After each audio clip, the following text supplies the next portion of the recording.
बापाचा झाला नाही तो कोणाचा होणार नाही.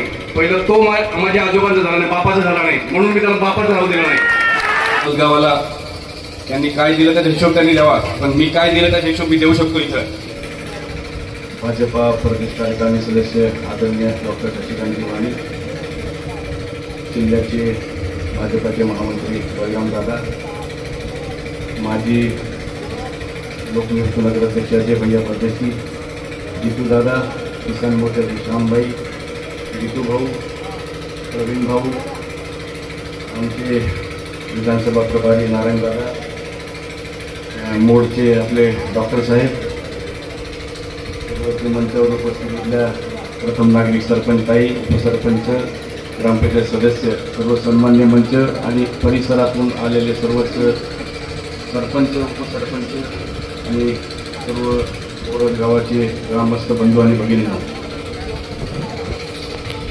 2-3 दिवसापूर्वी या बोरद गावामध्ये एका व्यक्तीने गरळ ओकलं. गरळ विष. परमेश्वराने आपल्याला तोंड दिलं, जीभ दिली म्हणून त्याला हाड नाही म्हणून काही बोलायचं. त्या मोदी साहेबांना विश्वगुरू म्हणतात. विश्वगुरू. मोठ्या मोठ्या देशातले पंतप्रधान, अध्यक्ष त्यांच्या पाया पडताना आपण फोटो पाहिले असतील, व्हिडिओ पाहिले असतील.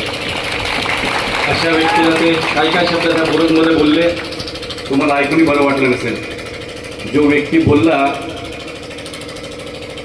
तो व्यक्ती काँग्रेसमध्ये होता, सरपंच देखील केला नाही त्याला, सरपंच गावाचा. आणि त्याच मोदी साहेबांच्या लाटेमध्ये तो इथं आमदार झाला. आमदार फक्त 700 मतांनी. आणि तो मोदी साहेबांबद्दल बोलू शकतो असा व्यक्ती बोरदमध्ये येऊन या बोरद गावाला सर्वांसमोर सांगतो, गरीब असेल, सर्वसामान्य असेल, कुठल्या धर्माच्या जातीचा असेल, त्याच्या सुखदुःखात मी हजर असतो. हा व्यक्ती एकमेव बोरदमध्ये आला तर जादू टोडो करणारा तो एक व्यक्ती त्याच्या घरी फक्त जाणार, फक्त जादू टोणेवाल्याकडे. का एकाच घरी का ते बोरदमध्ये दुसरा व्यक्ती राहत नाही का? फक्त जादू टोणेवालाच दिसतो, बाकी गोर गरीब सर्वसामान्य लोक दिसत नाही का त्याला? असा व्यक्ती इथं येऊन बडबड करतो. त्या काँग्रेस पक्षाने त्याला काही दिलं नाही त्याच्याबद्दल बोलतो. ज्या भारतीय जनता पक्षाने भर भरून दिलं, वैभव दिलं, काही ठिकाणा नव्हता, एक नाव दिलं माजी आमदार म्हणून, आणि त्यांच्याबद्दल बोलतो, त्या मोदी साहेबांबद्दल. अरे मोदी साहेब काय आहे? जग सांगतंय, जग. भारत नाही, जग सांगतंय मोदी साहेब काय ते. आणि माझ्याबद्दल, मोदी साहेबांच्या परिवाराबद्दल, की मोदी साहेबांचा परिवार नाही, गावित परिवार, गावित साहेबांचा परिवार नाही, हिनाताईंना परिवार नाही. तुझे परिवार दाखवू का मी? तू इथं खरं सांगितलं होतं त्याने की बापाचा झाला नाही तो कोणाचा होणार नाही. पहिलं तो माझ्या आजोबांचा झाला नाही, बापाचा झाला नाही, म्हणून मी त्याला बापाचा राहू दिला नाही. माझ्या आजोबांना त्याने म्हातारपणी रस्त्यावर आणलं, हे मी माझ्या डोळ्याने पाहिलं, रडलो मी त्याच्यासाठी. वैयक्तिक बोलणं योग्य नाही, पण बोलतो या ठिकाणी, कारण ह्याच गावात त्यांनी जरळ ओकलंय, विष ओकलंय.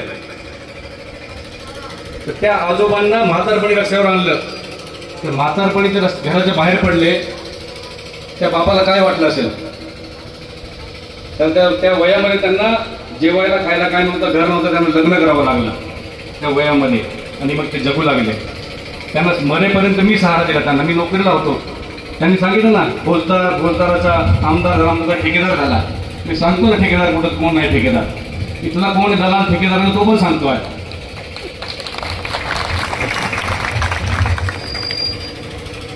तर ज्या टायमाला हे बोलत असताना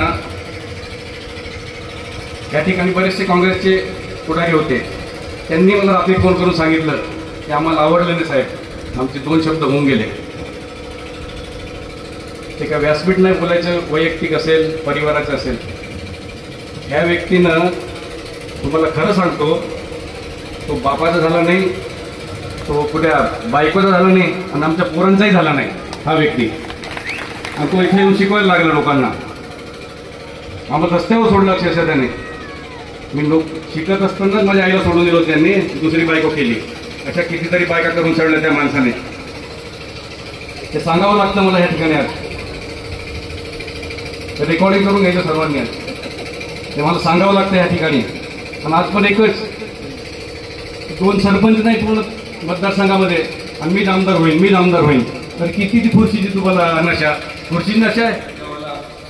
त्यांनी काय दिलं त्याचा हिशोब त्यांनी द्यावा, पण मी काय दिलं त्याचा हिशोब मी देऊ शकतो. इथं 13 कोटी रुपये दिले, 13 कोटी या 2 महिन्यामध्ये दिले बोरत गावाला मी. सर्व रस्ते सिमेंटचे करतोय. तिकडे तुळाला जाणारा रस्ता असेल, तिकडे रणपुरात जाणारा रस्ता असेल, तिथं पुलं नव्हते. बोरतच्या बाहेर गेल्यानंतर हे 2 पूल झाले. इथं त्या ठिकाणी एसटी यायची नाही, ते मुलं पायी यायचे.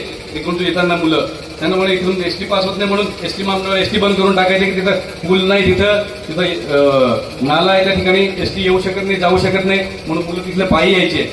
बघा जाऊन तिथं त्यांना दाखवत जर दिसत नसेल तर ते फुलं बघून घ्या. 2 फुलं कशी गेली. आम्ही बोरला जोडणारे सर्व रस्ते, सर्व फुलं आम्ही देतोय या ठिकाणी. आणि सर्व बोरत गावातले सर्वच्या सर्व रस्ते सिमेंटचे करतो आपण या ठिकाणी. हे काम सुरू झालं आता. ह्याच्या अगोदर आपण बायपास रस्ता केला तिकडे, सर्वांनी पाहिला असेल. सिमेंटचा रोड झाला तिकडून, तो बाहेरच्या बाहेर असा निघेल, तो सोळाच्याकडे करडीकडे जायला तो पूर्ण झाला. आता त्याच्यावरून वाहतूक जेव्हा सुरू होईल तेव्हा हे रस्ते सुरू होतील. हे सर्व खोदून नवीन रस्ते केले जातील. एवढं मोठं गाव हे, नेहमी आपल्या पाठीशी उभं राहणारं गाव, ह्या गावाला देणार नाही का आपण. म्हणून मी तुम्हाला सांगितलं 13 कोटी रुपये मी ह्या गावाला दिले.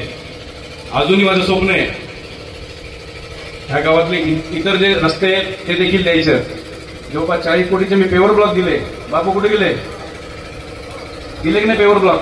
गल्ली गल्ली 50 लाखाचे पेवर ब्लॉक दिले. गल्ली गल्लीमध्ये पेवर ब्लॉक बसवून टाका नाही. अजून 1 कोटीचे पेवर ब्लॉक देईन मी. तर गल्ली छोट्या छोट्या गल्लीमध्ये पेवर ब्लॉक राहतील. माझ्या आदिवासी वस्त्या आहे तिथे देखील सिमेंट रोड केले मी. केले की नाही? अजून करणार. आणि बोरत गावासाठी एक शान म्हणून बोरत गावाला चौपाटी तयार करायचं मी ठरवलेलं आहे. बोरत गावाला ती कुठं, ज्या ठिकाणी तलाव आहे त्या ठिकाणी 4ही बाजूने पेवर ब्लॉक बसवून त्या ठिकाणी चौपाटीचं रूप त्या ठिकाणी आणणार. त्या ठिकाणी आमच्या माता भगिनी, तरुण मुली, तरुण मुलं त्या ठिकाणी चौपाटीवर जसं ते शेवभाजी शेवपुरी खायला जातात तसं शेवपुरी खायला त्या ठिकाणी जातील असं करून देईल मी. आता ते आताच करणार. ते पण ह्या 2 महिन्यामध्ये करून दाखवणार. जशी आचारसंहिता संपली तसं करून दाखवणार. बोरतची शान राहील ते. तो तलाव सुंदर असा तलाव आहे. त्याच्या आजूबाजूला आपण जर भरणी केली आणि पेवर ब्लॉक बसवले, त्याला रेलिंग बसवली, लाईट बसवले, झाडं लावले, किती सुंदर बसणार आहे. चौपाटीपेक्षा कमी राहणार आहे का? मुंबईची जुहू चौपाटी नाही, बोरतची चौपाटी लोक बघायला येतील या ठिकाणी. असं मला करण्याचं स्वप्न आहे. आणि ते मी करून दाखवणार. मी बोलून दाखवत नाही, करून दाखवतोय. पहिल्यांदा बोलून दाखवलंय. ते बोलावं लागलं मला. त्या ह्या ठिकाणी लोकांनी चुकीची माहिती दिली, काही बडबडले म्हणून मला बोलावं लागलं ह्या ठिकाणी. आज कोणाचे वैयक्तिक बोललं नाही पाहिजे असं आहे, पण बोलावं लागलं मला. त्यांनी सांगितलं बापाचं नाही झालं तुमच्या काळात. प्रत्येक कोणी सांगून दाखव. कोणा गोरगरिबाच्या सुखदुःखात मी येत नाही का? गोरगरिबाच्या लग्नात येत नाही का? दाखवून सांगून दाखव. कोणाच्याही लग्नात, कोणाच्याही मैतामध्ये, कोणाच्याही उत्तर कार्यात मी त्या ठिकाणी हजर असतो. सुखदुःखात त्यांनी सांगितलं अँब्युलन्स पाहिजे. अर्ध्या रात्री माझी अँब्युलन्स उभी असते. अँब्युलन्स बद्दल सांगतो. 2 अँब्युलन्स माझी आमदाराकडे 18 रुपये किलोमीटर चालवतात. सरकारी अँब्युलन्स 18 रुपये किलोमीटरने चालवतात सरकारी. तक्रार करणार मी आता जाहीरच करतो. कशी ठेवली ती अँब्युलन्स? 18 रुपये. अरे आम्ही फुकटमध्ये देतो गोरगरिबांसाठी. 5 अँब्युलन्स आहे माझ्याकडे. म्हणजे पुरावे काढून ठेवले तेव्हा इथं बोलतोय मी. फोन करून पुरावे घेतले मी त्याचे. काही बोलायचं तर त्या माणसाला विश्वगुरु म्हणतात. चांगले चांगले देश, अमेरिकेसारखा रोटांगण घालायला लागलाय, चायना रोटांगण घालायला लागलाय, कॅनडा रोटांगण घालून चुकलाय. युक्रेन सारखा देश, एक फोनवरून तिथं युद्ध बंद होतं. आमच्या देशाला तरुणांना इथं आणायचंय, युद्ध बंद कर, युद्ध बंद केलं जातं. अशा व्यक्तीबद्दल नालायक बिलायक म्हणतात तुम्ही. तुमची काय लायकी आहे तुमची? ज्यांच्या भरोशावर तुम्ही आमदार झाले ते बोलतात तुम्ही.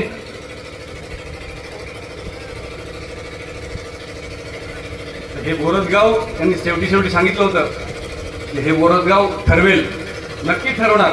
अगोदरच ठरवून घेतलं त्यांनी. 17 पैकी किती सीट आल्या आपल्या? 11 सीट आल्या. वन साईड आलं की नाही? बोरतगाव कधी सत्ता बदलत होती 70 वर्षामध्ये. यावर्षी बदलून दाखवली आम्ही. आणि बोरतचा चेहराही बदलून दाखवतो आता या माध्यमातून. तुम्हाला सांगितलं एवढं मी नक्कीच करून दाखवणार. आज या ठिकाणी त्याला उत्तर देण्यासाठीच ही सभा घ्यायला लावली होती मी. आम्ही कमी वेळेमध्ये सभा घेतली, जास्त लोकांपर्यंत संदेश जाऊ शकला नाही, तरी देखील मोठ्या संख्येने या ठिकाणी बोरतले गावकरी, माता भगिनी आणि परिसरातले सर्व सरपंच आणि नागरिक या ठिकाणी उपस्थित झाले. त्याबद्दल मनापासून आभार व्यक्त करतो. येणाऱ्या 13 तारखेला मीनाताईंची निवडणूक आहे, म्हणजे मतदान आहे त्या दिवशी. आणि त्याआधी जे काही विरोधकांकडून अपप्रचार केला जातोय की आरक्षण काढून घेतलं जाईल, समान नागरी कायदा लावला जाईल, आदिवासींचं, दलितांचं, ओबीसींचं आरक्षण काढलं जाईल, संविधान बदलून जाईल. मी इथं जाहीर करतो, ज्या दिवसात केलं जाईल त्याची पहिला राजीनामा. फक्त आमदाराचे स्वप्न आहे, 2 सरपंच नाही त्या पक्षाचे, आमदार व्हायचे. लोकसेवा करा. आम्हाला सांगतात आमदार झाले, पहिले फौजदार झाले, फौजदाराचे आमदार झाले, नंतर ठेकेदार झाले. ठेकेदार नाही झालो मी, तर म्हणतात तळोद्यापासून सोमवारपर्यंत तुम्हाला दिसेल ईडी ईडीची कारवाई दिसत नाही का, अँटी करप्शन दिसत नाही का. ते त्या भागातले मीही या ठिकाणी कमीत कमी 200-300 कोटी रुपये आणले. आणि जे वाल्हेरीपासून गणपूर राणीपूरपर्यंत जे 70 वर्षात पुलं झाले नाही ना, ते पुलं 3 महिन्यात करण्यासाठी बाहेरच्या ठेकेदारांना त्या ठिकाणी स्वतःची जागा दिली, त्यांना तिथं प्लांट टाकायला लावले की रात्रंदिवस कामं करा. हा पावसाळ्यामध्ये माझा आदिवासी समाज परिसराचा वावरणारा, त्या रस्त्याने जाणारा, फॉरेस्ट रस्त्याने जाणारा समाज, माझा जो कोण समाज असेल किंवा परिसरातला व्यक्ती असेल तो त्या पुलावरून जाईल. एवढे वर्ष पावसामध्ये 12 रस्ते नाही, ते पावसाळ्यात रस्ते बंद होतात. शाळेला सुद्धा विद्यार्थी जाऊ शकत नाही. वाल्हेरीचा माणूस, एकदाचा माणूस वाल्हेरीला येऊ शकत नाही, वाल्हेरीचा माणूस तिकडे चौगावला येऊ शकत, चौगावचा माणूस तिकडे रापापूरला जाऊ शकत नाही, राणीपूरचा माणूस तिकडे धनपूरला जाऊ शकत नाही. अशी परिस्थिती 70 वर्षामध्ये झाली. हे आमदार झाले तेव्हा दिसलं नाही घ्यांना ते काय केलं पाहिजे. फक्त एकच नाव कमवलं आमदार असताना, दिवेवाले बाबा लाईट लावले. व्यक्ती सांगतात दिवे काय दिवे लावलेत असं म्हणतात, ते खरं म्हणतात काय दिवे लावले, आणि दिवे लावून वाट लावली. सर्व निधीमधून फक्त दिवे ते सुटले आणि ते ग्रामपंचायतीचे बिल एवढे वाढले ते 15 वित्त आयोगामधून भरत बसलो आम्ही. शेवटी सरकारला आदेश काढावे लागले, केंद्र सरकारला देखील की हे लाईट बिल भरायचं कसं. प्रत्येक गावाची लाईट बिल कट व्हायला लागली. त्या ठिकाणी गावागावाची ग्रामपंचायत लाईट किंवा कट व्हायला लागली, पाण्याचे पंप बंद झाले. त्या ठिकाणी त्यावेळेला पाणी मिळत नव्हतं. मग हे पैसे भरायचे कोणी, ग्रामपंचायतीची परिस्थिती हलाखीची, आणि विजेचे बिल भरायचं कसं. त्या टायमाला 15 वित्त राज्य विकासासाठी मोदी साहेबांकडून आलेले पैसे, त्याच्यातून बिल भरायचे असेल त्या ठिकाणी GR झाला आणि त्या माध्यमातून ग्रामपंचायतीने पैसे भरले ते दिवे लावून. दुसरं काही दिसलं नाही. हे गोरजचे रस्ते दिसले नाही. ते म्हणतात हे गोरजगाव बाजारपेठाचं गाव आहे, गोरजगाव निर्णय घेतला निर्णय त्यांनी. मागच्या ग्रामपंचायत दाखवून दिला, चोपडा साफ केला तुमचा, 1 साईड मारलं, 1 साईड. 70 वर्षामध्ये कधी बोरदमध्ये सत्ता बदलली नव्हती, 1 साईड मारली बोरद गावाने. दाखवून दिलं तुम्हाला बोरद गावाने. अजून काय बघायचंय, लोकसभेत बघायचंय, परत विधानसभेत बघायचंय. बोरद गावाला एवढं मोठं गाव आहे, काय दिलं तुम्ही ह्या गावाला. आता बघू घ्या रस्ते, 15 मिनिटं लागतात तोळ येऊन तिकडे पोहोचायला. बघून घ्या रस्ते कसे रस्ते असते. आणि त्यानंतर आता बोरद गावातले रस्ते बघून घ्यायचे. मी सांगितलं होतं गाव नाही शहर बनवून दाखवेन, करून दाखवतोय. रस्ते सर्व खोदले जातील, इकडे जाणारे रस्ते खोदले जातील, इकडे जाणारे खोदले जातील. सर्व त्या ठिकाणी सिमेंट कॉन्क्रीटचे रस्ते बांधतील. कामालाही सुरुवात झाली, बोलून दाखवत नाही. सांगा 70 कोटी आले, 100 कोटी कुठे बँकेत आहे का म्हणे. तुम्ही 700 कोटी म्हणतात, ते का स्विस बँकेत ठेवले का. काय केलं त्या 700 कोटीमध्ये. अरे मला 300 कोटी दिले तर चेहरा मला बदलून टाकेल पूर्ण मतदारसंघाचा, फक्त 300 कोटीमध्ये. तुम्ही सांगता 700 कोटी आणले, 700 कोटी आणले, सारखे ती डबडी वाजवत असं राहतात. काय केलं 700 कोटीमध्ये. दिवे लावले, बिलं वाढवली, कुठं रस्ते केले, कुठं फुलं केले, कुठं शेतामध्ये शेतशिवार रस्ते केले, कुठं डिप्या दिल्या. एवढं ओव्हरलोड आहे गावागावामध्ये. त्या ठिकाणी विजेचे ओव्हरलोड झाल्याने गावागावात बिजली त्या टायमाला वेळेवरती वीज जाते. सारखी डिप्या जळत आहेत, ट्रान्सफॉर्मर जळतंय. कुठं दिले ते का नाही केलं. आत्ताही देवेंद्रजींना भेटलो मागच्या वेळेस. ज्या ज्या गावांमध्ये ओव्हरलोड आहे त्या ठिकाणी 170 डिप्या मंजूर करून घेतल्या. प्रत्येक गावाला 2-2 डिप्या द्यायचं मंजूर करून घेतलेले. येणाऱ्या आचारसंहिता जसं संपेल त्या टायमाला प्रत्येक गावात 2 डिप्या दिसतील. आणि मोठं गाव असेल तर 3-3 डिप्या बसतील.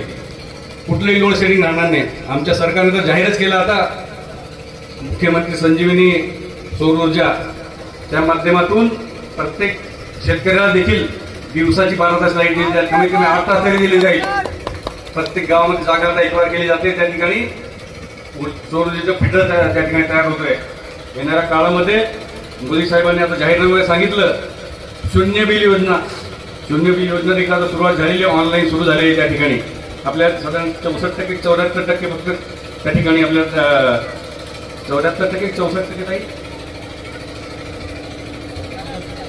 74% त्या ठिकाणी सबसिडी आहे. उर्वरित पैसे आपल्याला भरायचे. शून्य बिल योजना प्रत्येक ऑनलाईन आपण ते भरायचंय. प्रत्येक घरावरती सौर ऊर्जेच्या ठिकाणी प्लेटा बसतील आणि बिल कधी येणार नाही. एकदा ते भरल्यानंतर कधी बिल येणार नाही अशी शून्य बिल योजना मोदी साहेब राबवत आहेत संपूर्ण देशामध्ये. आणि गोरचा चेहराही बदलून दाखवतो आता त्या माध्यमातून. तुम्हाला सांगितलं एवढं मी नक्कीच करून दाखवणार. आज या ठिकाणी त्याला उत्तर देण्यासाठीच ही सभा घ्यायला लावली होती मी. आम्ही कमी वेळेमध्ये सभा घेतली. जास्त लोकांपर्यंत संदेश जाऊ शकला नाही तरी देखील मोठ्या संख्येने या ठिकाणी बोरतले गावकरी, माता भगिनी आणि परिसरातले सर्व सरपंच आणि नागरिक या ठिकाणी उपस्थित झाले त्याबद्दल मनापासून आभार व्यक्त करतो. येणाऱ्या 13 तारखेला हिनाताईंची निवडणूक आहे म्हणजे मतदान आहे त्या दिवशी. आणि त्याआधी जे काही विरोधकांकडून अपप्रचार केला जातोय की आरक्षण काढून घेतलं जाईल, समान नागरी कायदा लावला जाईल, आदिवासींचं, दलितांचं, ओबीसींचं आरक्षण काढलं जाईल, संविधान बदलून जाईल. मी इथं जाहीर करतो ज्या दिवसात केलं जाईल त्याची पहिला राजीनामा देणार मी असेल महाराष्ट्रातला आमदार. असं केलं जाईल त्या दिवशी. सत्तेचे बुके नाही, खुर्चीचे बुके नाही. तुम्ही ते वेळोवेळी प्रत्येक पंचवार्षिकला पक्ष बदलतात.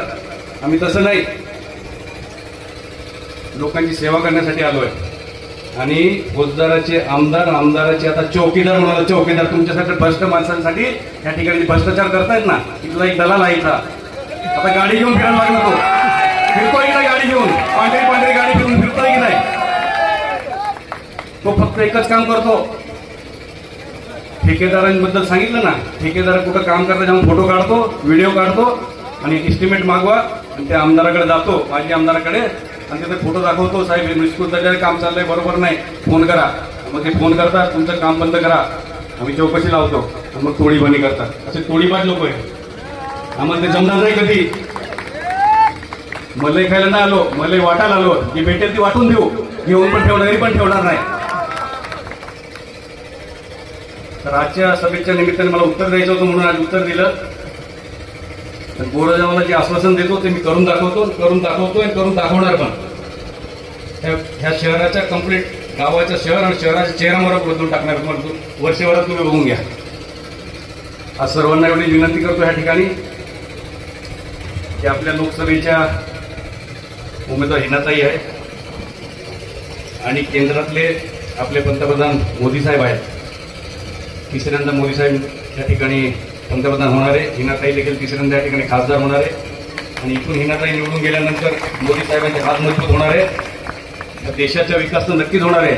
जगामध्ये देशाचं नाव होणार आहे. 2029ला हा देश कुठं जाईल हे फक्त बघून घ्यायचे तुम्ही. तुम्हाला सर्वांना माहिती आहे मोदी साहेबांनी काय केलंय, मोदी साहेब काय करताना काय करणार आहे.